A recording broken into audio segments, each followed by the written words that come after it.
Getting frustrated. I need to start doing these videos earlier. I was hoping I'd like to cut about 10 videos tonight because I got Billboard's Hot 100 of 1970 and one from 1975 pulled up, the digital versions of Billboard's Hot 100, and there are so many Lost 45s I want to cover. But due to time constraints, and this is the second take on this video because I made a little factual error on the first take, so I'm gonna have to redo this video. So it looks like I'm gonna wind up just doing 2 or 3 videos tonight. But let's go ahead and get started right now, and I'll stop complaining. I just gotta fuss a little bit. Well, let's go to Billboard's Hot 100. Boy, I got some funky music. Yeah, play that funky music. Rock and roll too. Let's go to Billboard's Hot 100. It's March the 21st. Is it March 21st, 1970? Yes, indeed it is. March 21st, 1970. Give you perspective on this Lost 45. Uh, oh my God. I was going to give you the top 5 hits from March 21st, 1970. But if I read this correctly, Let It Be by the Beatles debuted at number 6. Of course, that's no surprise, but God, number 6 is a very high debut. Of course, now that happens a little more frequently now. Over the past 20 years or so, that happens frequently. High debuts, songs debuting at number 1. But back in the day, that's pretty rare. Let It Be by the Beatles. Okay, we'll go with it. Let It Be by the Beatles debuting at number 6. Rainy Night in Georgia by Brooke Benton at number 5. And Instant Karma by John Lennon. We All Shine On. John Ono Lennon at number 4, up from 15 the previous week. And at number 3, Give Me Just a Little More Time by Chairman of the Board, the Jaggers, the Rapper at number 2 with Donnie Iris in that group. And at number 1, Bridge Over Troubled Water by Simon and Garfunkel. Let's go all the way down to number 100. Making its debut at number 100, a Lost 45. I got a thing, you got a thing, everybody's got a thing. It is the Funkadelics, or just Funkadelic. Make sure I got that right. Funkadelic.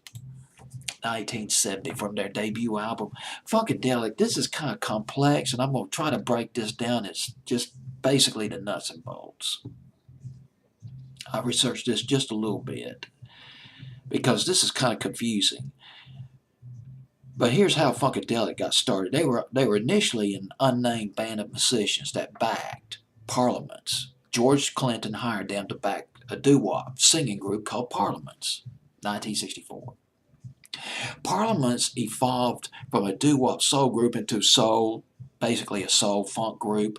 And Funkadelic, boy, well, Funkadelic underwent some personnel changes over the years, but by about the late 60s, they evolved into a harder edge band. I mean, we're talking acid rock, drenched in acid rock all over. It's acid. And you stir in some soul and some funk. They drew from Sly and the Family Stone, and they drew from Jimi Hendrix. And you got Funkadelic, as it was in the late 60s. They were best known for the disco hit, One Nation Under a Groove. That was in 1978, but this is much earlier, a decade before that.